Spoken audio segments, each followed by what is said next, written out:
এত রোদের মধ্যে যাওয়া আসা, মেয়েকে দিতে যাওয়া নিয়ে আসা, যে মানে পাগল হয়ে যাচ্ছি। আগে সবাইকে দেখতাম শুনতাম, তো এখন বুঝতে পারছি নিজে। তো মেয়েকে আজকে দেখো এই আই কার্ড দিয়েছে, বেশ ভালোই লাগছে গলার মধ্যে। আরও মেয়ে না এখানে বসে বসে অপেক্ষা করছে কিছুর, আর আমি ওর তার মধ্যে বই খাতাগুলো একটু দেখে নিচ্ছি, কি কি করেছে না করেছে, কি করেছে তার রুটিনগুলো দেখে। আর পরের দিনের বুক আমি রেডি করে রাখলাম, তো ওকে খাইয়ে দাইয়ে নেবো, তারপরে ওকে ঘুম পাড়িয়ে দেবো। তো এই যে এটার অপেক্ষা করছিল মেয়ে, তো খুব খুশি পেয়ে। তবে কি আছে দেখা যাক, চলো তোমাদেরকে দেখাই, দেখতে থাকো। আর মেয়ের জন্যই কেনা, যেহেতু মেয়ে না কয়দিন ধরে গোপাল গোপাল করছিল, আর আমার একটা গোপাল আছে যেটা আমি মায়ের বাড়িতে রেখে এসেছি, ওখানে আমি দুটোকে সামলাতে পারবো না বলে। তো ও বলে গোপাল চাই, তো আমি আরেকটা গোপাল কোথা থেকে নিয়ে আসবো, এটাকে তো মানে পুজো টুজোরও একটা ব্যাপার থাকে।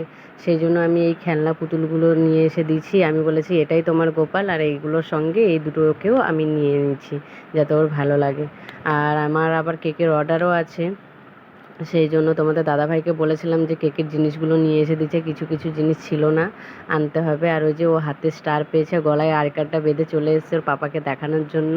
তো আবার জিদ ধরছে যে পাপা তুমি ডিউটি যেও না। তাই আমি বললাম যে ওকে একটু ঘুরিয়ে নিয়ে আসো, তাহলে ওর মনটা ভালো হবে। তার জন্য ও আবার ওকে একটু ঘুরিয়ে দিল, ওকে বাই করে দিল, কিসু করে দিল, আর বলে দিল পাপা জলদি এসো।